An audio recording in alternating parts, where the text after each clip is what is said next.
Welcome to Porch Play Chats, sponsored by the American Association for Promoting the Child's Right to Play, or more affectionately named IPA-USA. IPA-USA is the affiliate, the United States affiliate of IPA World. As part of our efforts to promote play, we're happy to introduce Porch Play Chats. And these are really conversations with experts in the field on a range of topics. So today on the porch with us, we have Lisa Murphy. Hey, Lisa. Hello. Hi. And we have Pat Rumbaugh, who is more affectionately known across the United States as the Play Lady. And Pat is going to join us today and talk about play days, however you can dream them. So Pat, to start us off, I was wondering if you could give us sort of an explanation of how you define a play day, and then talk to us about what those are. Great, Deb. So a play day is something that a group of people, whatever this community is, it could be a preschool, if I could give an example, and they want to bring not only the children, but the parents and the staff all together, and say they want to hold it on a Saturday afternoon because they really want the parents to see what they offer the children. It's a play-based preschool, say, you know, our favorite kind of play and or favorite kind of preschool where children learn through play.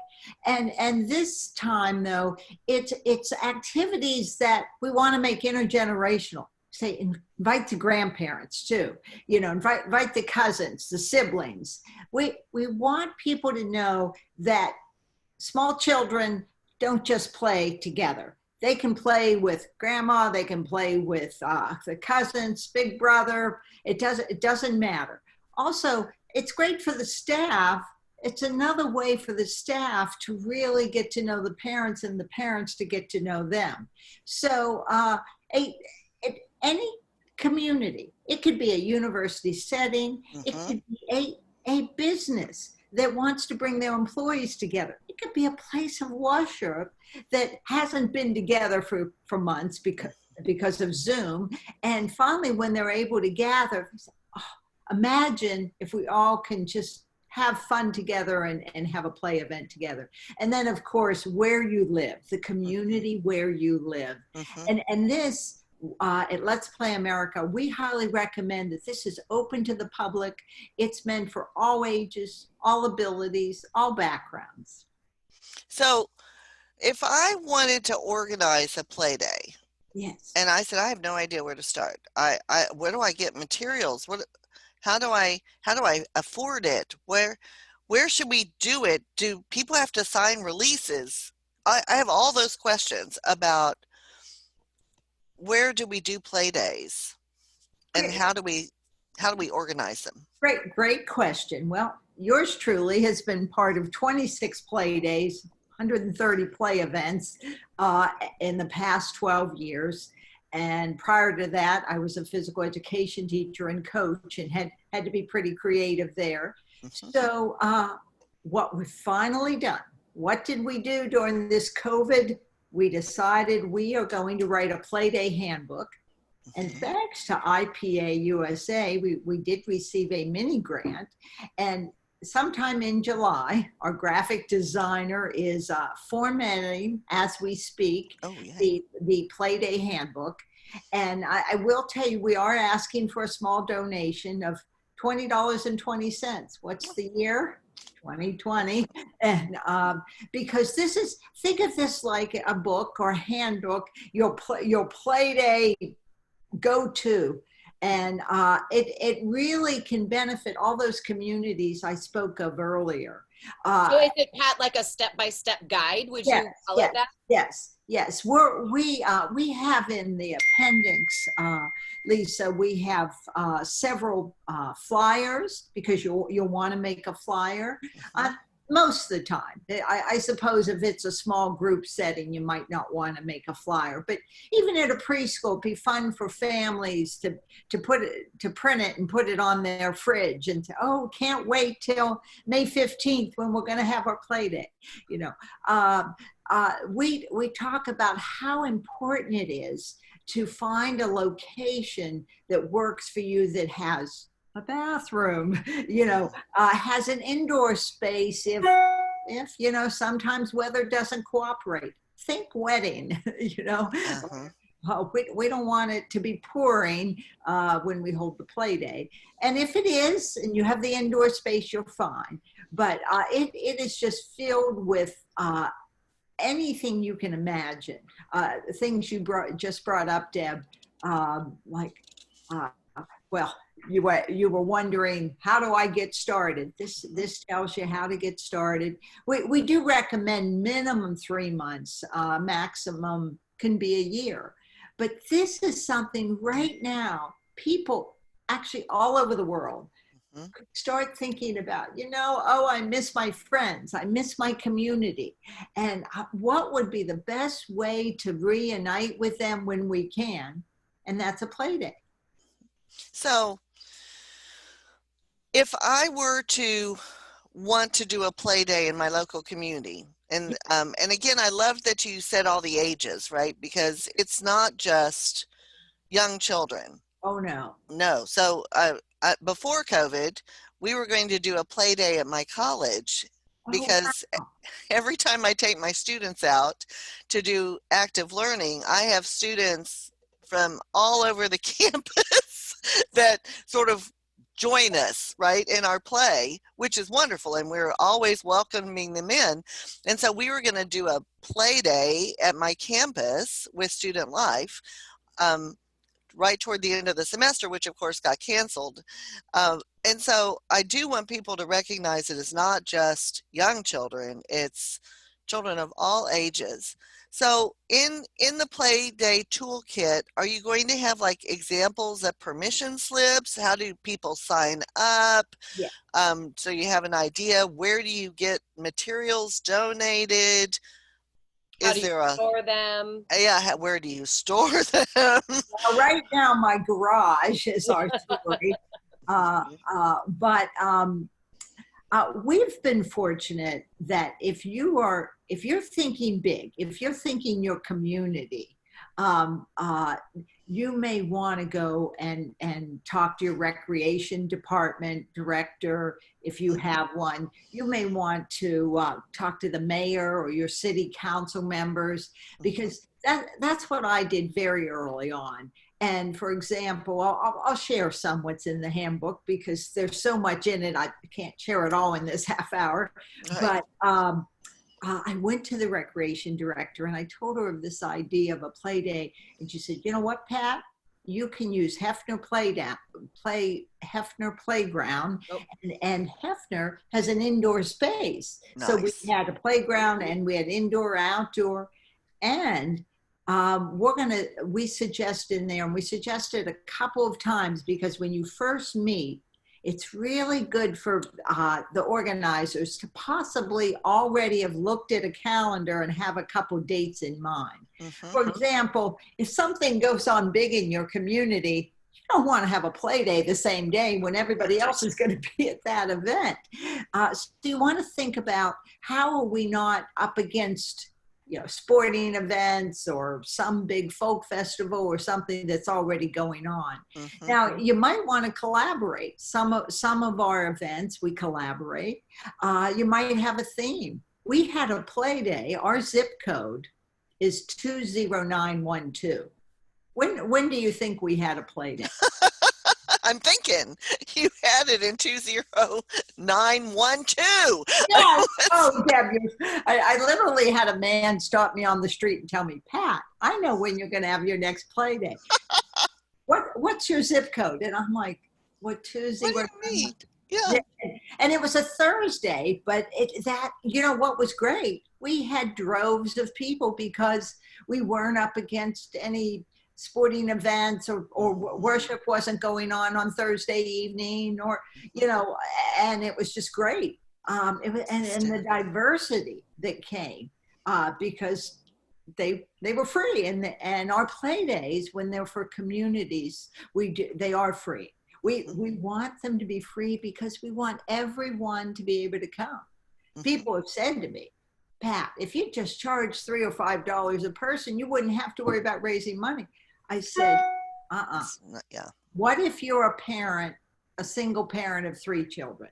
Mm-hmm. And, you know, all of a sudden that becomes we can't go to that. Mm-hmm. So we're going to tell you there in the Playday handbook, we tell you how to get supplies and how to, you talked about storage, you reach out to people. You'd be surprised who can help you in what way. When you advertise at the beginning to have this play day, people will come out of the woodwork some surprises that and their talents. I literally, the very first meeting, I can remember, it was like yesterday. There's 7 of us sitting around at an oval table. One of them was our mayor, our play for mayor at the time. Bruce Williams said, yeah, I'll come. And we had a couple super seniors, a parent of a young child, a woman that represented our business community. And so it was great. I asked them each to share what they like to play, because it's important to get their input, get what they wanted, why they want to be involved. Like, Lisa, if you could plan a play day, what would you want to play? And Deb, I got to ask you both. Oh, I want hopscotch. Oh, I love it. I love hopscotch. What about you, Lisa? Well, I used to do play days out in San Diego, and I would always bring the hands-on stuff. Our tagline was kind of we make the mess so you don't have to. Oh. So we would set up tables of shaving cream and oobleck and all the clean mud, and we'd set up a big butcher paper of, you know, to have kids fly swatter painting and plunger painting and all of that kind of stuff. So I think I brought that art and the sensory to a play day. Although I will say, kind of memory wise, I think Red Rover, I think dodgeball, I think jump rope, I think a lot of the playground games. So I think you could definitely, depending on the venue, provide a nice blend of both. Both of you, you're absolutely right. Like the hopscotch boards can be made in several different ways, and good old sidewalk chalk is great for that. So hopefully you have some good blacktop or cement area. Lisa, we make mud pies at our annual play day. We have a mud pie lady, and she becomes the Play-Doh lady in the midwinter play day. And you know, tactile touching is just so important. I love that we make the mess so you don't have to, but might have to quote you on that one. Right. Or pay a licensing fee. Oh, yeah. I like it. Yeah. The trademark violation letter's going to you this year. Oh, geez. Well, I have wanted to have a document for so long, and I literally prayed for an assistant about it. Well, last September, a young woman, she was 29 at the time, emailed me and said, do you take adult volunteers? You know, like that's music for our ears. And I said, why, yes, tell me about yourself. Oh, I have a degree in theater. Oh, and wow. She didn't have to say much more. And I said, you know what, we recently got a puppet theater. How would you like to lead the puppet theater activity? Because, you know, some kids don't want to be in the big, loud, where everybody's congregating. They want to be off to the side. You know, and so Christine was great, and we started going for walks after play days. And here, she dreams of planning large play events. You know, so we figured out a way to contract with her. She also works for the Smithsonian and is actually doing virtual camp. Wow. So she's helping. So she basically helped me. I gave her tons of information along with board members and many volunteers. We have videos all the way back to almost the beginning. We have a city TV that has, since the second play day, covered our play days. Oh, wow. Yeah, you're in this handbook. You're going to find videos, photos, examples, a list of all the activities, which we say most play days you want to have 15 to 20 to start. Yeah. You know, think small but dream big. And we offer ways for funding. Our very first year, people said to me, Pat, you know, we really could use some money so we could maybe get play shirts, which this was designed. And, really cute, yes. thank you. And so we had a playful yard sale. And up until this summer, we had a playful yard sale. And I've heard you can have them and then you just give everything away. But I don't have the interns local. We have an intern that's helping us remotely. He goes to Johns Hopkins and saw our internship offer, and he's been great helping with formatting, with the handbook and other ways. But back to the handbook, think about what you'd like to ask me, and I'll what do you think viewers, listeners, Deb and Lisa would like to know? Go ahead, Lisa. No, you go. Have you seen an evolution of the interests of the things that children are interested in, or that the play day itself, has it evolved in any capacity of what you used to do versus what you're doing now? Oh, yes. So basically, our annual play day, we basically expand it. We have our regular events, and then we expand, and we always bring in performers, and we play a couple games well, one that has gone on since the very beginning. We used to have a neighbor of mine, we're still here, was a state senator. And when we started, and his name's Jamie Raskin. I said, Jamie, we're going to have a play day. Would you want to be involved? He said, Pat, you know what I want to do? I want to lead Simon Says. Well, in 2016, he became a U.S. congressman. He still makes time to come to our play days, and you should see the adults show up right before. When's Jamie doing Simon Says? I'm like, darn it.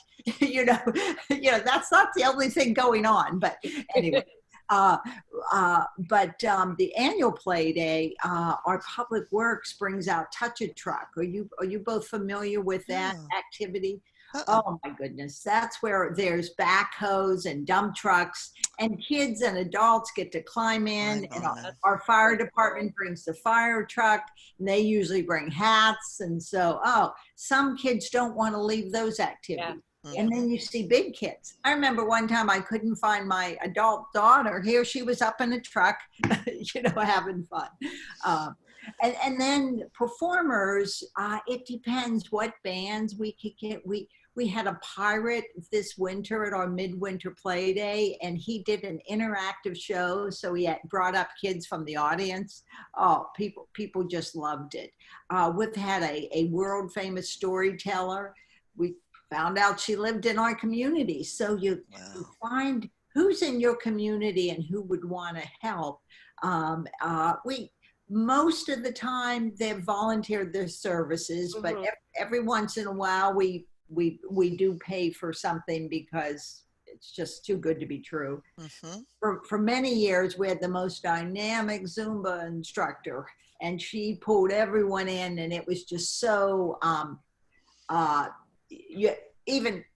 don't feel that I'm the best Zumba person, but she made me feel good about it, and if you feel good, when you play something and you enjoy it and you feel, I'm not so bad, we've gotten to know Double Dutch ladies, and they come and, oh my goodness, they are so good at teaching anyone to double dutch. But we do have, Lisa, like the regular, we have hula hoops and we have jump ropes. And of course we put down the hopscotch.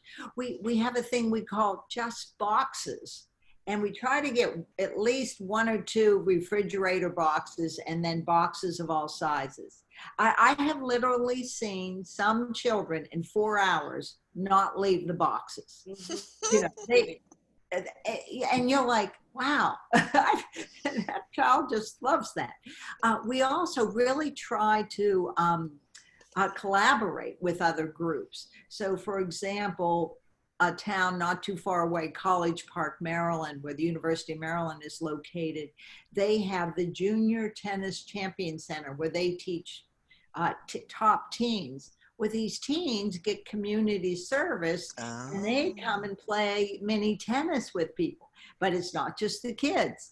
Colleen DePaul, who's now 93 years young, and she got our first Spirit of Play award. We started in 2015 giving a Spirit of Play award. And there she's out there trying to hit, well, not trying, hitting balls with some team. Something that I think listeners might really want to hear is, you may say, how do you get all the people to help? Okay, you have your nucleus of organizers and someone of head of volunteers. Well, most communities now require community service for teens to graduate. I'm telling you, that is the best thing since sliced bread, because we have a teenager go to our Montgomery County listserv, volunteer listserv. They sign up for a play day. Christine now gives them options. Do you want to be a face painter? Do you want to be with the dress up activity? Or maybe you want to be inside playing board games with the attendees. Anyway, they sign up and they have 3 roles. It's set up, play with people, and clean up. And some rotate, but some stay in the face painting the entire time because they're good at it and that's what they enjoy. Because we want volunteers to have just as much fun as the attendees. Well, it sounds like a beautiful blend, of a field day, of like a church picnic, and of, a really good camp experience, right? It sounds like it's a nice blend of activities and opportunities that you really do have the availability to find something there that you connect to. It's going to be hard to leave without having something that you were excited about. Lisa, that is our goal. I don't care if you're 2 or 92. I want you to be drawn to something. And the best part about choices, I learned this way back when being a physical education teacher. If kids have choices, or if anyone, any age has a choice, then they might say, oh, look, there's a giant chess over there. And you've wanted to learn how to play chess. Well, we have a queen of the giant chessboard. Wow. And Queen Joan will help you learn the game. And so it doesn't matter. It really, it's a great experience. You'll see from the videos, which is fun. They go around and interview people or talk to people. And it really is, I'm so hopeful that we can get back to public gatherings, because I think it's essential for a community to come together. It's one of the best ways to get to know people. Of course, like if we're old friends, Lisa and Deb, and we get together, we're so excited to see each other. Right. But what if you meet someone new and next thing you know, you're playing a game with them and you're just laughing and having a good time? It's wonderful. So, Pat, what I want you to kind of help us with is, so we know that the Play Day Toolkit is coming. Yes. But if people are interested, how are they going to find it? Oh, that is so important. Okay. So I'm going to say it slowly and clearly. Our website is letsplayamerica.org. And listeners can go to letsplayamerica.org. Probably I could say by mid to late July, the handbook will be up on our website, and there will be, we're going to have a Google form because we want to know who's ordering it. And so you'll make a donation, and then you will get the link for the document, which is roughly 40 some pages long. Oh, awesome. But it's really You could sit down in one sitting, as one of my board members said. I couldn't believe it. I just zipped through it, or look at it when time allows, and watch videos when you can, and you're going to find that all these ideas are going to pop out of your head, and you're going to think about whatever community you're part of, and I think especially those of us in the play world. This is a resource that you're going to be so glad we finally have, because it's something that I'm hoping we build on either every year or every other year, because people like yourselves are going to have ideas to add to it, and we're hoping to even to get data from this down the road that we can collect, and any way we can take this and improve it. Just like when I used to teach a class, and then a whole theme of an act, I would want to ask myself, how could I make that better? How could that experience be more enjoyable?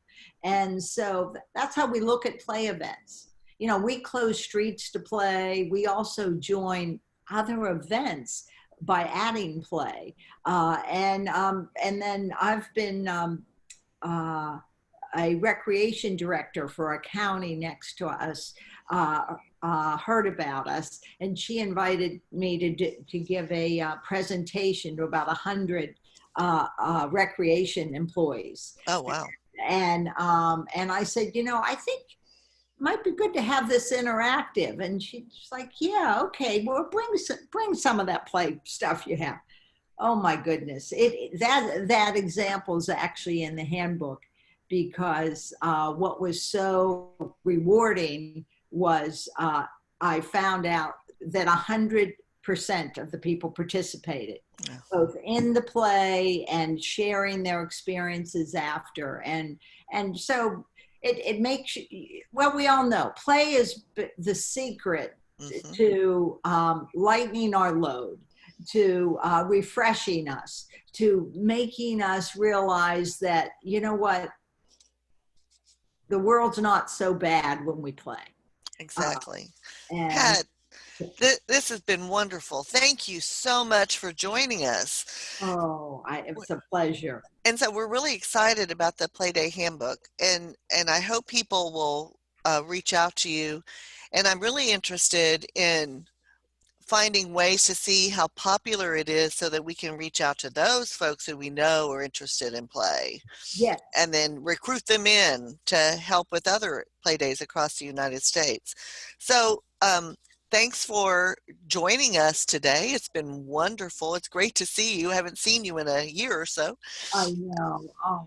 I know, it's so sad. So to view other Porch Play Chats, make sure that you visit the IPA-USA.org website. And until next time, thanks for listening, and keep playing. Thank you. Playing. Bye-bye. Thanks. Bye. Thank you.